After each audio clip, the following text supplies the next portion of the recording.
Hello, and welcome to another episode of Physical Format Rock and Roll, where we talk about all things rock and roll and classic metal. So tonight is another special episode, a little bit different than what we have been doing, because tonight not only do I have co-hosts Alex and Brady, Hey.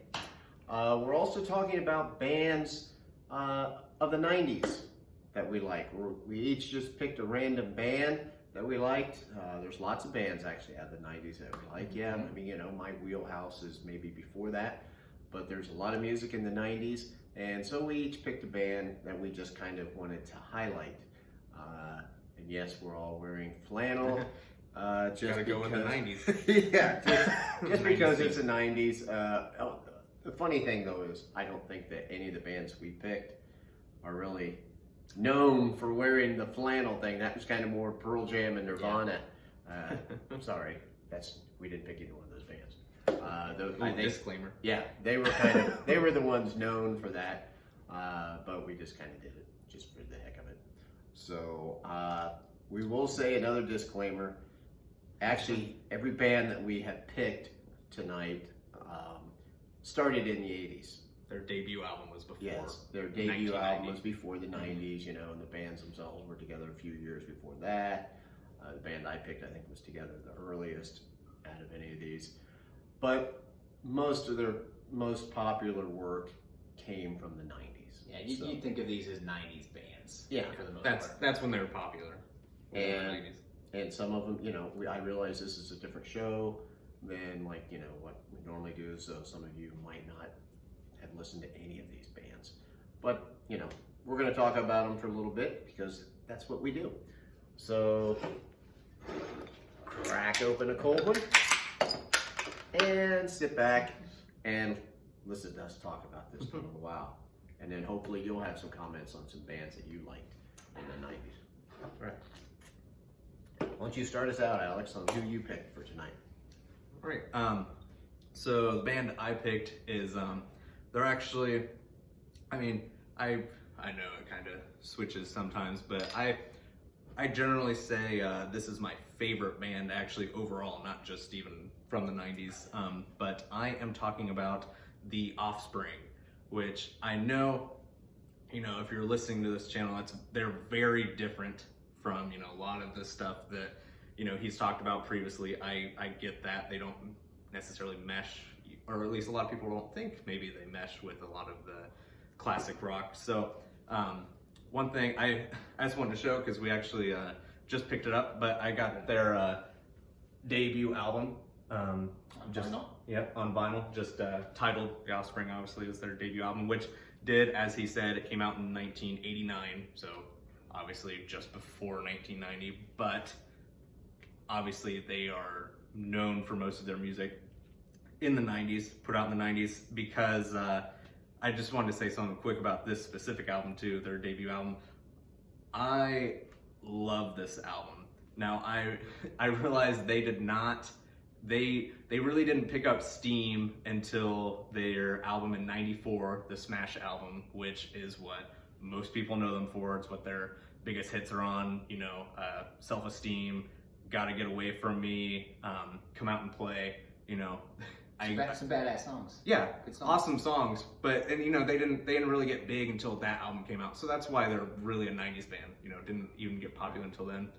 I would say, if you're a casual classic rock listener, like he said previously about how, rock radio kind of sucks, you've probably only ever heard Self-Esteem or Pretty Fly for a White Guy. And if you hear those songs, you might think Offspring's not for me.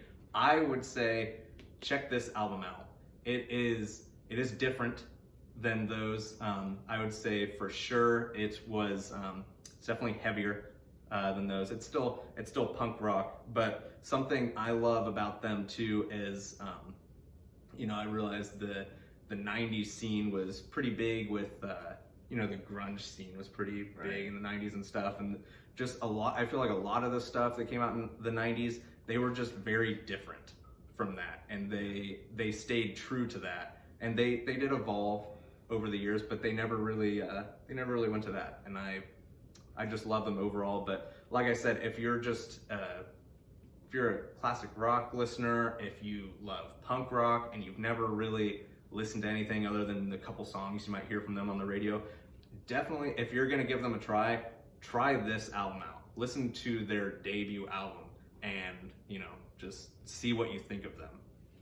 Yeah, I mean, before we started filming here today, we were kind of talking about, you know, some of the Offspring's catalog, and they've got, you know, more songs than I realized that I even knew. When I really sat down and started to think about it, I'm thinking, man, they really do have a lot of hits through the 90s and the early 2000s. They had an album come out when I was in high school. What was it called in 2008? Rise and Fall. Rise and Fall, and it had a few hit songs on there. I remember those songs on the radio, and you know, it was kind of like, oh, you know, they're the Offspring still making new music, and it was pretty good. And that's one thing that I can say about them is they have stayed true to themselves, whether it's the 90s or the 2000s.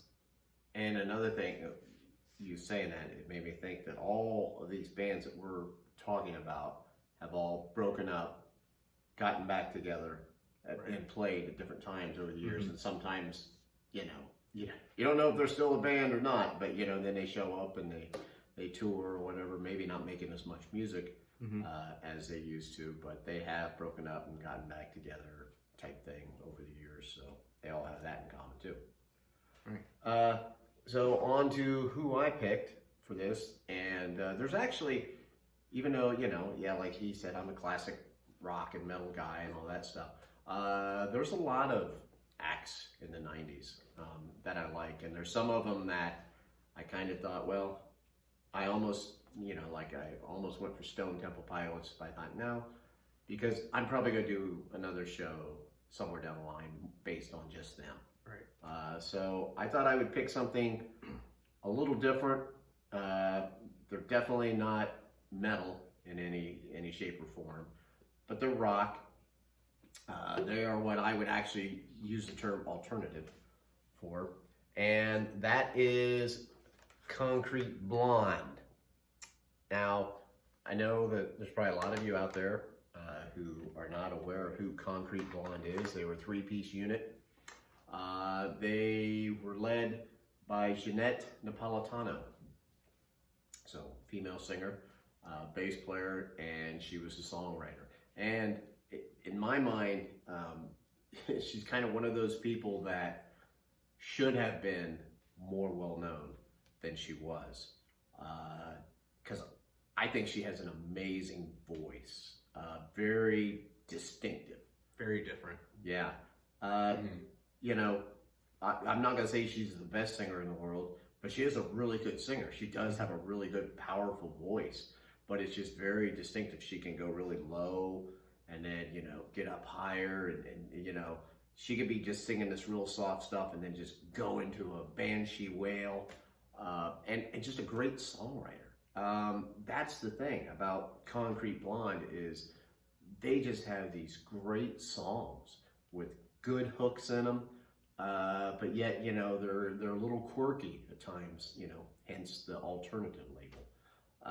And I think maybe that's what kept them from, you know, being really big. They were always an underground band.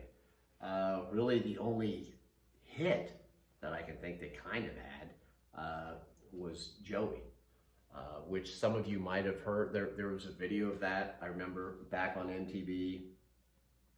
Caroline, I've heard that on the radio also. That's off of the Bloodletting album, which I'll show that one to you. Awesome album. That is, yeah, I love that Very album. good. That's probably their most well-known album.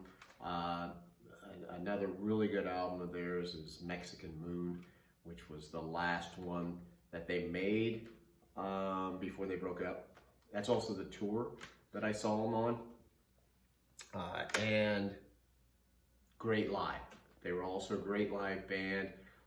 You know, the fact that they were a three-piece band prohibited some of the like overdubbing, the stuff on guitar, so it was a little more stark sounding. But I think they made up for it, you know, with just the fire and Jeanette's voice. I mean, because, you know, she's not one of these like singers, these pop singers you hear today, you know, with all the the auto-tune and all the nonsense on their voice that they're not really singing. I mean, it's just a bunch of nonsense. She can sing, and she can sing live. Actually, there's a pretty cool thing. I can't remember on which album it is. I think it's one of her. They did like a greatest hits album called Recollection or something like that. And on there, they have a part from a show that they were doing where the power went out. And so she just starts singing some Janis Joplin on there, just a cappella. And you're like, wow.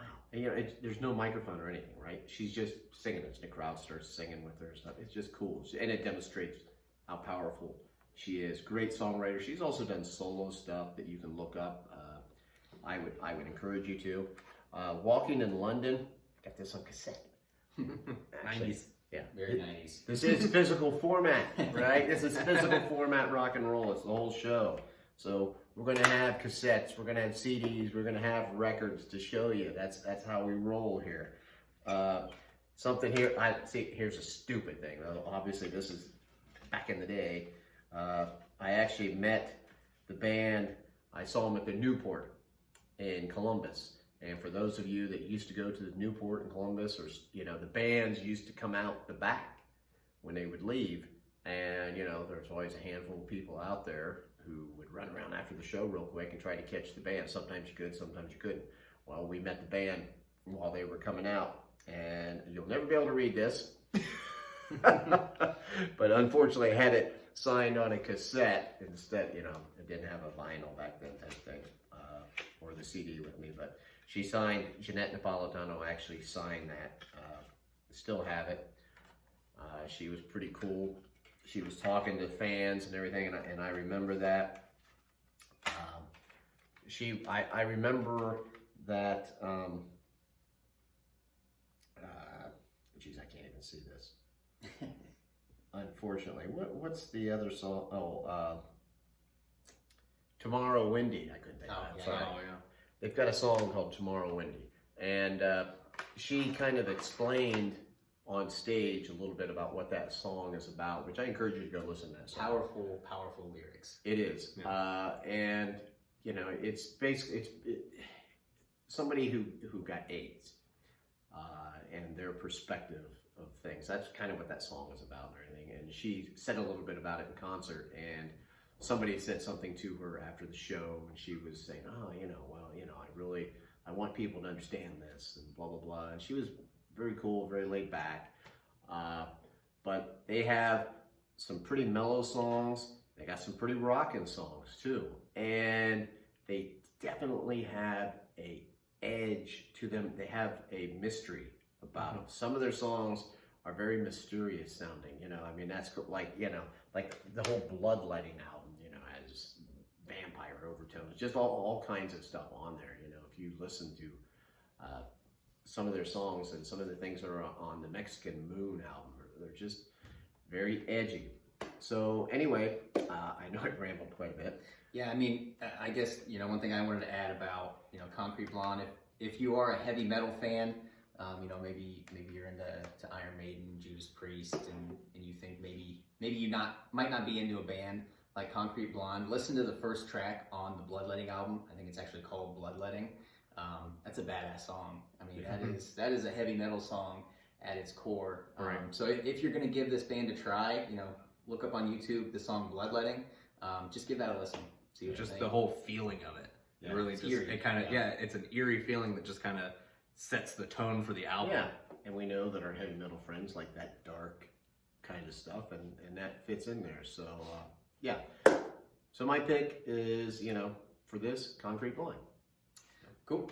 So my choice for my 90s band is going to be Smashing Pumpkins. Sticking with the 90s theme, we've got the cassette here for Siamese Dream. Great album. Great album. I think this is probably some of the first Pumpkins music I ever heard growing up. So to me, the Smashing Pumpkins are definitely up there for me with my favorite bands of all time. They're not necessarily the same style that I typically listen to. I like more classic rock, hard rock, a little bit of heavy metal. I'm more into From the 90s, I would say STP, like a little bit of Alice in Chains, Nirvana too, somewhat. But Smashing Pumpkins were kind of doing their own thing in the 90s, which I think is very cool. You know, even on this album, you know, Siamese Dream, you look at just the variety that you have in songs. You've got a song like Cherub Rock that, you know, I mean, heck, that's just a classic rock song. That could have come out in any era. That's just a good song. And that's kind of like, you know, like you were saying, the Offspring, they kind of have some of the songs too. And I think that's kind of why, you know, not to cut you off, I'm going to let you get back. No, you're fine. I think that's why we kind of all picked some, I mean, well, like he said, the Offspring, that's like his favorite band. But we also didn't want to necessarily just pick Nirvana, you know, or STP or Pearl Jam. Well, none of us would pick Pearl Jam, I'll tell you that right now. So, they're okay. Yeah, they've got... Not that we don't like them. I like Pearl Jam. If you like Pearl Jam, that's okay. Yes, that's great if you do. But hey, I really like their first album. You know, or Alice in Chains or something. But I think we tried picking something that's they're like every one of these bands we're talking about is unique. Nobody sounds like them. You know, I'm not a big fan of the Offspring, but a lot of that is because I don't know maybe necessarily a lot of their stuff. You know, I'm like one of those people. He said I just mostly know the hits. You know, I've heard him play some of it, but I do know from their sound and everything, these are all bands that have their own sound. Nobody sounds like that. So that's kind of why we picked some of these groups. Yeah, and when you talk about different sound too, I mean, the Pumpkins even have different sound from album to album. You know, you have Siamese Dream that came out, and I think it was 1993, and then a couple years later you had Melancholy and the Infinite Sadness. To me, that's a top 3 album of all time for me, Melancholy. You've got on that album, you've got Bullet with Butterfly Wings, a song like Zero, Jelly Belly. I mean, those, you want to talk about hard rock songs. Those are songs that just kick ass from start to finish. But then on that same album, you've got a song like 1979. Right. It's almost got like an electronic sound. It's more of a pop song really than anything. I wouldn't even really classify it as a rock song. But it works. I love that song. And what's funny is it's a story song. Yeah. You know, I mean, it's basically like something lyrically almost that like somebody like Springsteen would write, and then a country band would do a shit version of. Yeah. You know, kind of thing. But it's a story song. It kind of adds to Billy Corgan's songwriting ability. Absolutely. That whole album really does. You know, I mean, it's a double disc. Yeah, double disc set. I mean, if you haven't listened to the Pumpkins, that's, you know, what I would recommend. Maybe start there. I think it's got a little bit of everything on that album, Melancholy and the Infinite Sadness. And then, you know, on their next album, it's Adore, which is a completely different sound. I mean, you wouldn't even think it's the same band. At times, it's almost got like a gothic, electronic rock feel. I mean, it's really unique. I can't really say that it sounds like anything else that was happening in the 90s. You know, maybe it was out there, but it was just such a unique sound, but it worked for them. And that's one thing that I love about the Pumpkins is just that variety. I love variety in music. I love variety in a band, on an album, those change of pace songs, and I think that was really their strong suit. And I think that all these bands that we're saying is they were like, the band I picked was the least popular out of these 3 bands. You know, I realize that. But all these bands took, like, you know, like, I don't know if I would say Offspring became a mainstream band, but you could say the Pumpkins did. Yeah. You know, I mean, they were a huge seller, you know, and yet, like you said, at the height of their success, they went and made that album Adore, which is a change of pace. Right. You know, they could have basically rewritten what they'd already done, like a lot of bands do, you know, and they kind of, and I will say, you know, I don't like all of that album, but like, it's out there. It is, but the first few songs are brilliant. Yeah. And, you know, I mean, they changed their look completely too. It's kind of amazing that the band would put out Melancholy and the Infinite Sadness, this all-time great album. You know, critics loved it, fans loved it, just a great album. And then to say, you know what, Billy Corgan says, I'm going to shave my head, we're going to go goth, I'm going to wear makeup, just did a complete 180, but it worked for them. It worked for them, except, I mean, their popularity didn't wane. All these bands their popularity waned after the Mhm. 90s. I mean, that's just fact. Right. You know, but people are fickle. But a lot of times, a lot of this music went away, and now it's kind of like, it's funny because now it's coming back. It's kind of like 80s rock was dead, and everybody said, "Oh, this stuff is stupid" and everything, and then all of a sudden it got popular again with people. So everything goes in cycles. The only thing Like flannel. like flannel. The only, It's back. the only thing that never goes away is things like Led Zeppelin and Pink Floyd. Those always find new fans because it's fantastic. But anyway, I'm on to something else. So, anything else you want to add? No, Pumpkins?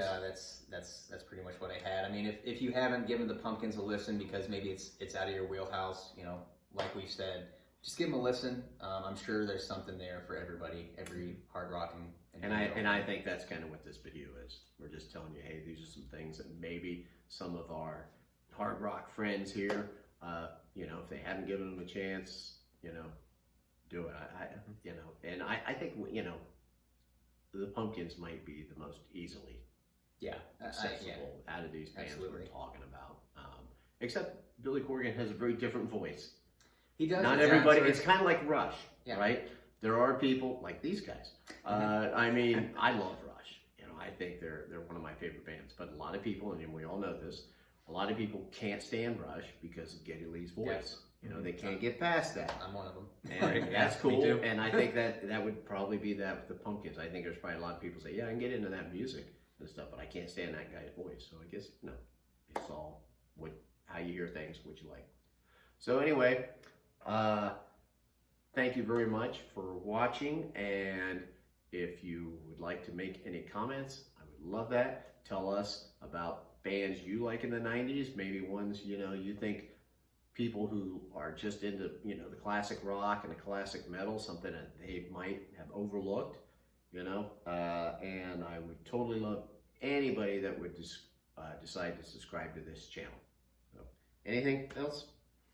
No, I think you said it all. I think the biggest thing about, like you said, just reiterating about these three bands is that, how we didn't, you think, oh, we're picking bands from the 90s, who's picking Nirvana and Pearl Jam. We're not picking just like the highest selling band necessarily or anything like that. We're just picking all three of these bands, like you said, they're all different, and they're all different from each other. Just Bands we love. But they're all different from the, the mainstream of the 90s, what was going on. I agree. All right. Till next time, this is Physical Format Rock and Roll. We'll see you.